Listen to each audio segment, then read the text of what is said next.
بسم اللہ الرحمن الرحیم۔ عائشہ رضی اللہ تعالیٰ عنہا کے پاس آئی، وہ نماز پڑھ رہی تھی۔ میں نے کہا کہ لوگوں کیا حال ہے؟ تو انہوں نے آسمان کی طرف اشارہ کیا، یعنی سورج کو گرہن لگا ہے۔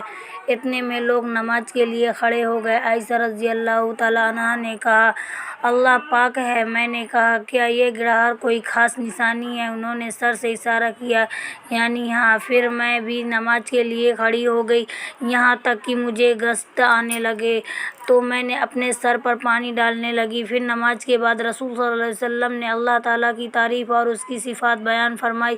پھر فرمایا، جو چیز مجھے پہلے دکھلائی نہیں گئی تھی، آج وہ سب اس جگہ میں نے دیکھ لی، یہاں تک کہ جنت اور دوزخ کو بھی دیکھ لیا، اور مجھ پر یہ وحی کی گئی کہ تم اپنی قبروں میں آزمائے جاؤ گے۔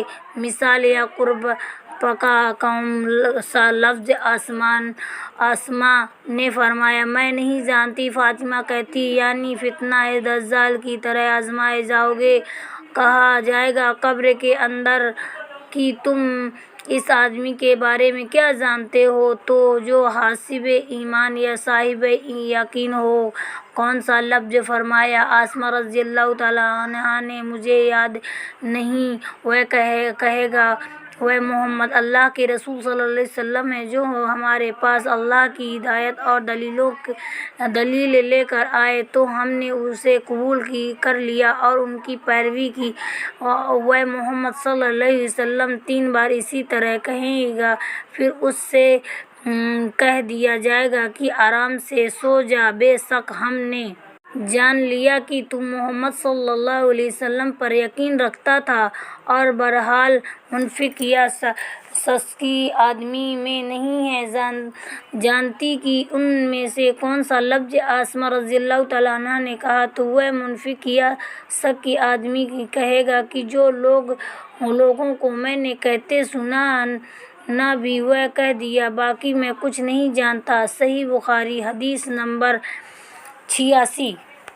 قبیلہ عبد القیس کا وفد رسول صلی اللہ علیہ وسلم کی خدمت میں آیا۔ آپ صلی اللہ علیہ وسلم نے دریافت فرمایا کہ کون سا وفد ہے، یہ کون لوگ ہیں؟ انہوں نے کہا کہ ربیعہ خاندان کے لوگ ہیں۔ آپ صلی اللہ علیہ وسلم نے فرمایا کہ مبارک ہو قوم کو آنا، یا مبارک ہو اس وفد کو جو کبھی نہ رسوا ہو نہ شرمندہ ہو۔ اس کے بعد انہوں نے عرض کیا، ہم ایک دور دراز کونے سے آپ صلی اللہ علیہ وسلم کے پاس آئے ہیں، اور ہمارے آپ صلی اللہ علیہ وسلم کے درمیان کفار مدارک کا یہ قبیلہ پڑتا ہے۔ اس کے خوف کی وجہ سے ہم حرمت والے مہینوں کے علاوہ اور ایام میں نہیں آ سکتے، اس لیے ہمیں کوئی ایسی قطعی بات بتلا دیجیے کہ جس کی ہمیں پیچھے رہ جانے والی لوگوں کو خبر دے دے، اور اس کی وجہ سے ہم جنت میں داخل ہو سکیں۔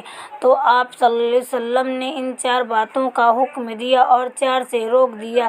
اول، انہیں حکم دیا کہ ایک اللہ پر ایمان لائیں۔ پھر فرمایا کہ تم جانتے ہو کہ ایک اللہ پر ایمان لانے کا کیا مطلب ہے؟ انہوں نے عرض کیا، اللہ اور اس کا رسول زیادہ جانتے ہیں۔ آپ صلی اللہ علیہ وسلم نے فرمایا، ایک اللہ پر ایمان لانے کا مطلب یہ ہے کہ اس بات کا اقرار کرنا کہ اللہ کے سوا کوئی معبود نہیں، اور کہ محمد صلی اللہ علیہ وسلم کے سچے رسول، اور نماز قائم کرنا، زکوٰۃ ادا کرنا، اور ماہ رمضان کے روزے رکھنا، اور یہ کہ تم مال غنیمت سے 5واں حصہ ادا کرو۔ اور 4 چیزیں منع فرمایا، دعا، حنطم اور مضافات کے استعمال سے۔ اور چوتھی چیز کے بارے میں صحابہ کہتے ہیں کہ ابو عمر بسا اوقات نکیر کہتے تھے اور بس اوقات مکر۔ اس کے بعد رسول صلی اللہ علیہ وسلم نے فرمایا کہ ان باتوں کو یاد رکھو اور اپنے پیچھے رہ جانے والے کو بھی ان کو خبر کر دو۔ صحیح بخاری، حدیث نمبر 87۔